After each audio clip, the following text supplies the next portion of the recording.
Excellent. Yeah. Let me go to Jodi. And Jodi, you built your business, and like as I was talking earlier, like technology is growing by leaps and bounds. How do you see your business for the next 5 years? I mean, like, where do you see your business like growing, or are you trying to do something unique to kind of position yourself differently from the existing competitors? How do you do that? Wow, that's a good question. I think we chose not to raise money, so we have grown organically. Mm-hmm. And I think our plan for the next few years is more about an exit. And the way we are thinking about that is that it would be a strategic sort of alignment with a jewelry company who probably didn't have a lot of digital bench strength, who wanted to get more into wearable tech and the digital space. And let me back up for a second. I'm a digital e-commerce software tech person / designer, but early on, and I started with 3D printing thinking this is like a beautiful thing. It's, you know, I can test the waters, but immediately Target and a lot of retailers wanted to sell our stuff for like a lot less than we were selling it because they wanted something else to sell with the Fitbit. So we did that a couple times. We did a retail deal with Target in our second year. And then I said, that was interesting. I learned a lot. I'm not doing that again. Our core strength is direct to consumer. We didn't have control over the brand. It was like drinking from a fire hose. Fine.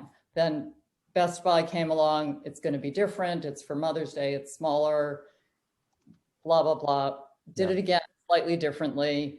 So we've grown, and right now we are focused on direct to consumer e-commerce. We get a lot of requests for wholesale, different than mass retail, but boutique-y kind of things. And we're kind of staying the course and sticking to what we know how to do well. So the next few years are going to be just growth, streamlining operations, and looking for a good partner for the end game. Wow. If that makes sense. I mean, there's a lot of room. The challenge for us is that I think one of things that's made us successful is we're very hands-on. I spend more time than I would ever be willing to admit to myself on customer service.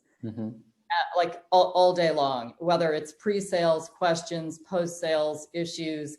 I learn so much from those interactions. Yeah.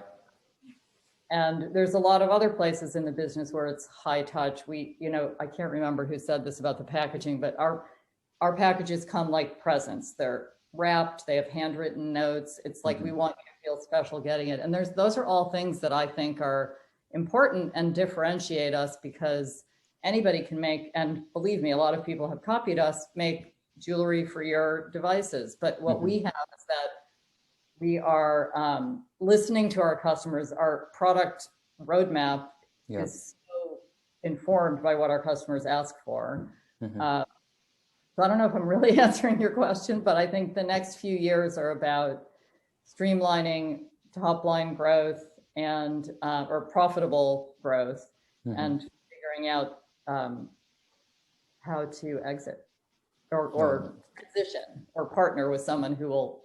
Yeah.